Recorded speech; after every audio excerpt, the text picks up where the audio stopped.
తీసుకొని చలో పాండ్రిగా ఏ మాత్రం లేట్ చేయకుండా అర్ధగంట సేపు ఈయనే కూర్చొని నిమ్మలంగా ముచ్చట్లు పెట్టుకుందాం. ధూమ్ధామ్ ముచ్చట్లు షురు. ఏ మాట కా మాటేనోళ్ళ కొందరికి అదృష్టము పరిచయం పట్టినట్టే పడుతుందోళ్ళ సావు అంచుల దాకా పోతారు మళ్ళీ వాపస్ మర్రత్తారు. ఆగో అట్లుంటుంది కిస్మత్ అంటే. ఏదో శాస్త్రం ఉన్న చూడురులా అట్టిపండు తిన్నా కొందరికి పన్ను ఇరుగుతుంది, కొందరికైతే కొండ మీదకే పడ్డా జస్ట్ మెత్త మీద పడ్డట్టే ఉంటుంది. ఆగో అసంటి అదృష్టవంతులే మన ముచ్చట్లకి వచ్చిర్రు. ఒక్కసారి వాళ్ళని చూసి తరించురల్లా వాహ్ వాహ్ అని అనుకుంటే నన్ను అడుగురి చూడురి. ఫస్ట్ మన వికారాబాద్ కాడి ముచ్చట చెప్పుకుందాం. ఇగో ఈడ మాల్గాడి పోతుంది కదా, గదేనోళ్ళ గూడ్స్ బండి చుక్ చుక్ అనుకుంటా పోతుంది. ఆఖరి డబ్బా దాకా అట్లనే చూడాలి మీరు.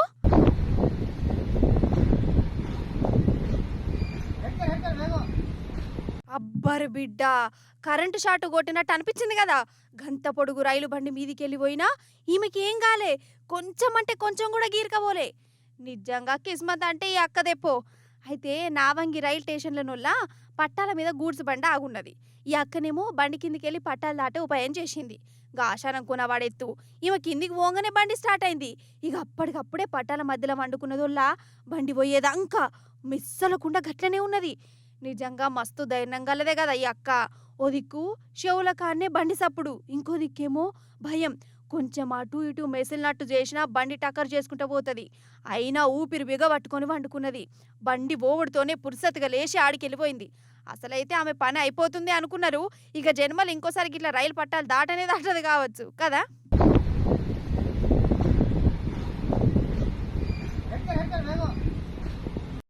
సరే ఇప్పుడిగో ఇంకో జాగా పోదాం రారి. ఇది కూడా రైలు ముచ్చట్నే. ఆగో పట్టాల మీద పెద్ద లాడ్ సాబ్ తీరు ఎట్లా వండుకున్నాడో మహానుభావుడు. వీనికి భూలోకం మొత్తంలో ఏడ జాగ దొరకలేదట. మంచిగా పట్టాల మీదనే ఆరాంసే నిద్రపోయిండు. అటుకెళ్ళేమో బండొస్తుంది. లెక్కకైతే మనుషులున్నా బర్రెలున్నా బండైతే పోవుడు పోతూనే ఉంటది కదా గుద్దుకుంటా. కానీ ఈ బండిని తోలే డ్రైవర్ సాబ్ మాత్రం అట్లా పోనీయలే. ఈ పండుకున్నోని దూరంకెళ్ళి చూసి బండి నాపిండు, దగ్గరకు పోయి నిద్ర లేపిండు. ఏంద్రా వారి పట్టాల మీద తలకాయ పెట్టినవంటే మంచిగా నిద్ర వస్తుంది, పట్టాల మీద ఒరిగినా అట్లనే కన్నంటుకున్నదని చెప్పబట్టిండు. ఇక చూడో ఇంకెట్లా చెప్తుండో వీడు. ఉత్తరప్రదేశోడటీడు ప్రయాగ దగ్గర పట్టాల మీదనే గిట్ల బిస్తరేసిండు. ఏం తెలివిరా నాయన, ఏం గుండెరా తండ్రి నీది. పట్టాల మీద వండుకున్నాడేందిరా అయ్యా. మొత్తానికి ఎముడేమో సెలవులల్లా ఉన్నాడో లేకుంటే యమలోకానికి తాతిలా వచ్చినాయో గాని గిట్ల వీళ్ళిద్దరు సావు అంచుల దాకా పోయి మళ్ళీ వెనకకు మరచ్చిరన్నట్టు.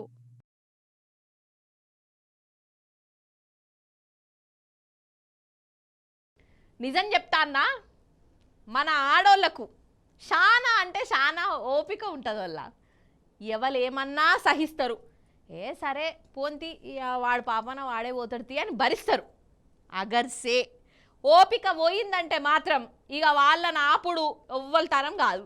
కలకత్తా కాళీమాతనో లేకుంటే రాణి రుద్రమదేవో ఆఖరికి చంద్రముఖో వాళ్ళని ఆవహిస్తుంది. ఆడోళ్ళ పవర్ ఏందో అప్పుడు కనబడుతుంది. అవో గట్లనే ఒక కాడ అయింది చూసి మన అక్కలకు తారీఫ్ చేద్దాం రాన్రమ్మ. తల్లులు బయలుదేరిర్రు. భద్రకాలు చీపురు కట్ట పట్టుకొని మరి రోడ్ల మీదకి వచ్చిర్రు. ఏం చేస్తారు, రోడ్లు ఉడుస్తారు కావచ్చు అనుకోగల. కాదు కాదు, ఇగో ఈ తాగుబోతుల ఈపు సాపు చేస్తురు. అది లెక్క. ఈ సూపర్ అక్క సూపరు. ఇగోగో వీళ్ళు పారిపోతురు. దొరకబట్టురు అక్కలు, దొరకబట్టురే.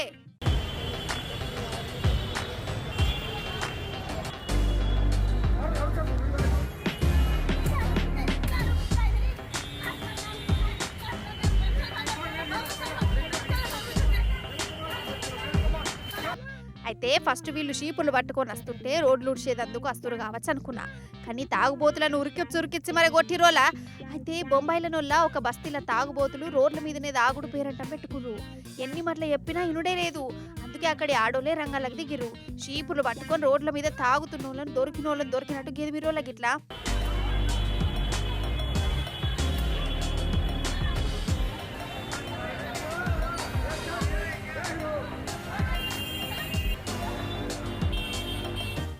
నిజంగా ఆడోళ్ళందరూ ఒక్కటై తాగుబోతులను నడి రోడ్డు మీద గిట్ల గెదిమిరంటే ఈ అక్కలను తారీఫ్ చేయవలసిందే.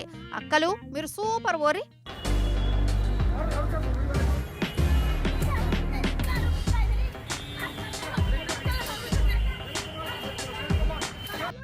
అన్నట్టు తాగుబోతుల ముచ్చట వచ్చింది కాబట్టి పనుల పని మన లోకల్ తాగుబోతుని కళాపోషణ కూడా జరజుడురోళ్ళ.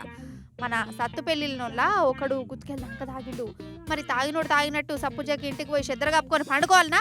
ఇక రోడ్డు మీద విచిత్ర విచిత్ర విన్యాసాలు చూపించిండు. జర మీరు కూడా చూడురి.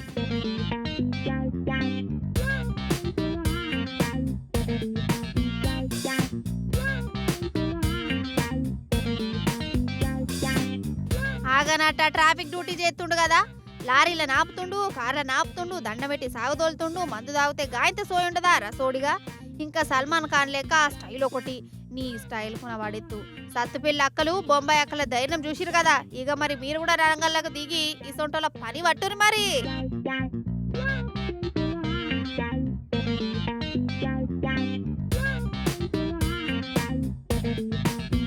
ఎక్కడన్నా పోవచ్చు కానీ జిందగీలా జైలుకు మాత్రం పోనే పోవద్దు అని ప్రతి ఒక్కరు అనుకుంటారు కదా. వల్ల జైలు జీవితం అంటే అల్లాటప్పగుంటుందా మరి? 4 గోడలు, సిమ్మ చీకటి, అండ్లనే తినుడు, అక్కడనే వండుకునుడు, తెల్లారి లేవాలి, పోలీసు వాళ్ళు చెప్పిన పనులు చేయాలి, చెయ్యకుంటే పనిష్మెంటు. ఇంట్లోళ్ళకు దూరంగా ఉండవలసి వస్తుంది. మూడో మనిషితోని మాట ముచ్చట కూడా ఉండనే ఉండదు.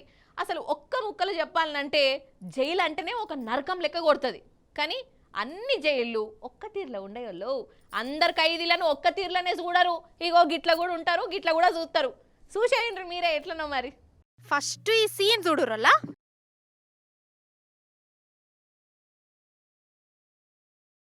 మంచిగా కూసున్నారు, ముచ్చట్లు పెట్టుకుంటురు, సిగరెట్లు వీల్చుకుంటా మందోషాయో తాగుతురు. వీళ్ళని ఇట్లా చూస్తుంటే పెద్దింట్లనో, స్టార్ హోటళ్లనో, పామ్ హౌజుల్లో, గెస్ట్ హౌజుల్లో మంచిగా ముచ్చట పెట్టుకుంటురు. దీంట్లో సుతారం ఏమున్నది అనిపిస్తుంది కదా. ఆగుర్రి, ఇది ఇల్లో, స్టార్ హోటలో, పామ్ హౌజో కాదు, జైలు జైలు.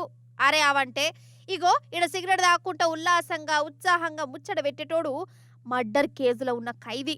ఉత్తపచ్చి మనిషి కూడా కాదు, కన్నడ హీరో దర్శన్. అయ్యో అభిమానిని కిరాయి గుండగాలతో చంపించడు అని జైలేసిరు చూడు మొన్నోసారి. గా దర్శనే గీ దర్శను.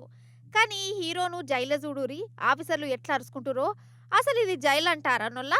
ఆగురి, ఇంకున్నది కథ. ఇగో ఈడ వీడియో కాల్ కూడా మాట్లాడుతుండు. ఏవంతోనంటారా? పెద్ద రౌడీ షీటర్ గాంతోని. నేను మంచిగానే ఉన్నా, కడుపు నిండా తింటున్నా, మంచిగా అరుచుకుంటురు. నువ్వు మంచిగుండు, ఒకసారి కూసుందాం, కలుసుకుందాం తీ అన్నట్టు ముచ్చట పెడుతుండు వీడియో కాల్లా.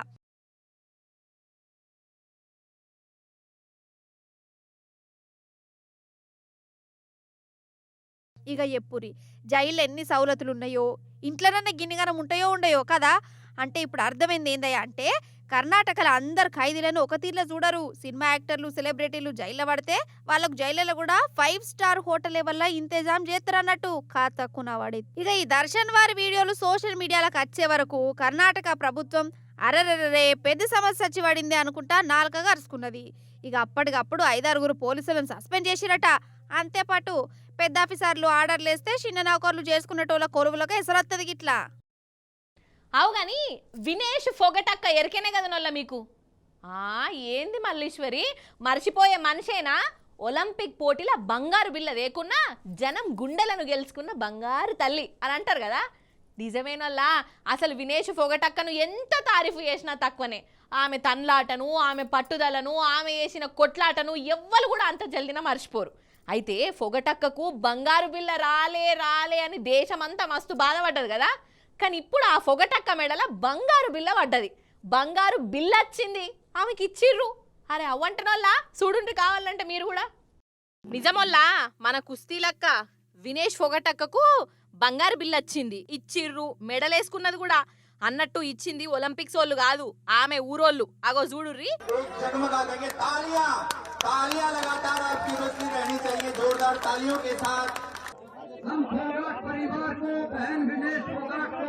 వరెవ్వా ఎంత సంబరపడుతున్నారో కదా ఫొగటక్క. అయితే ఐతారం నాడు ఫొగటక్కది బర్త్డేనట. ఊరు కాదు, రాష్ట్రం కాదు, దేశం పేరే దునియాల మారు మోగేటట్టు చేసింది కదా. 100 గ్రాముల వజన్ ఎక్కువ ఉన్నందుకు ఆమెను ఫైనల్ ఆడిపియలే ఆ ఒలింపిక్ వాళ్ళు. మన దేశం అంతా తన్లాడింది, కళ్ళ పొంట నీళ్లు పెట్టుకున్నారు. మనకే అట్లుంటే పాపం ఆమెకి ఎట్లుంటేనో అప్పుడు కదా. ఇక ఫొగటక్క ఊరికొచ్చింది, అందరూ ధూమ్ ధామ్ గా స్వాగతాలు చెప్పిర్రు. ఇక బర్త్డేనా ఐతారం పూట ఫొగటక్కకు జనాలందరు కలిసి బంగారం బిల్ల తయారు చేయించి ఆమె మెడలేసిర్రులో. నిజంగా గ్రేట్ కదా. అసలు నన్ను అడిగితే ఒలింపిక్ కోడ్ ఇచ్చే గోల్డ్ మెడల్ కంటే కూడా ఈ జనాలు ఇచ్చిన బంగారు బిల్లనే గొప్పది. एक जगमगा देंगे तालियां तालियां लगातार आपकी रोशनी रहनी चाहिए जोरदार तालियों के साथ हम परिवार को बहन विनेश రామచంద్ర ప్రభు అసలు కాలం ఎటు పోతున్నది జమానా ఏమైతున్నది అర్థమే అవుతలేదు వల్ల నాకు మొన్నటికి మొన్న బెంగళూరులో సాఫ్ట్వేర్ నౌకరీ చేసేటైనే ఇంట ఆమె పెట్టే టార్చర్తోని వసపడక ఇంట్లోకెళ్ళే మారిపోయిండు ఇక పోలీసులు దొరకబట్టి ఇంట ఆమెకు అప్ప చెప్తే ఓరి నాయనో నేను జైలు కన్నా పోతా కానీ ఆ ఇంటికి మాత్రం నేను ఓనరా దేవుడా నేను ఆ భార్యతో కాపురం చేయను అని మంకు పట్టి కూర్చున్నాడు వల్ల యాదుకున్నదా ఇగో ఇప్పుడు ఇంకో పెనిమిటి ఏం చేసిందంటే ఇంట ఆమె పెట్టే ఖర్చులకు జీతం సరిపోక పైసలు ఇచ్చేందుకు చేతులు రాక ఆమెను కిరాయి రౌడీలతో చంపించిండటనోళ్ళ ఇక చెప్పురి కథ ముచ్చటేందో పూరా గరుచుకొని వద్దాం రాండ్రి అసలైతే పెండ్లంటేనే పెద్ద రామాయణం వల్ల పెళ్లిళ్ళు చేసుకుంటే ఆడోళ్ళ జీవితాలే మారిపోవుడు కాదు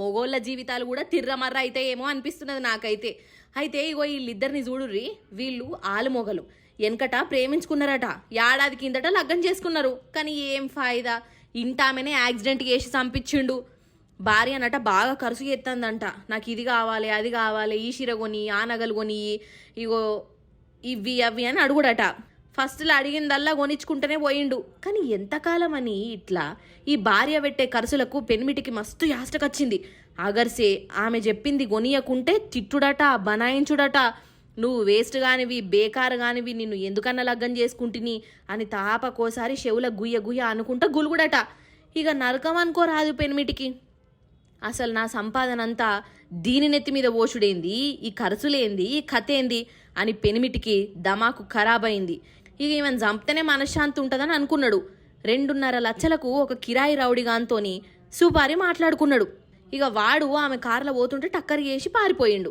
అందరి యాక్సిడెంటే అనుకున్నారు కానీ పోలీసులు ఎంక్వైరీ చేసేసరికి పెనిమిటే ఆమె పాలిట యముడని తేలింది నేను యముణ్ణి కాదు సారు ఆమెనే నాకు యమున్ లెక్క మారిపోయింది అందుకే ఆమెను పొతం చేసినా అని అన్నాడట ఈ పెనిమిటి చూసిన రానోళ్ళ కాలం ఎట్లా మారిందో అసలు రాను భార్యాభర్తల సంబంధాలు ఏమైతాయో అర్థం కాకుంటున్నది చూస్తూనే ఉన్నారు కదా మీరు కూడా అంటే లొల్లులు అంటే లడాయిలు లేకుంటే ఇడుపు కాయిదాలు ఇల్లే ఒక నరకం అయిపోతున్నది ఒక్కొక్కలకు ఏం జమానానో ఏం పాడో పాటు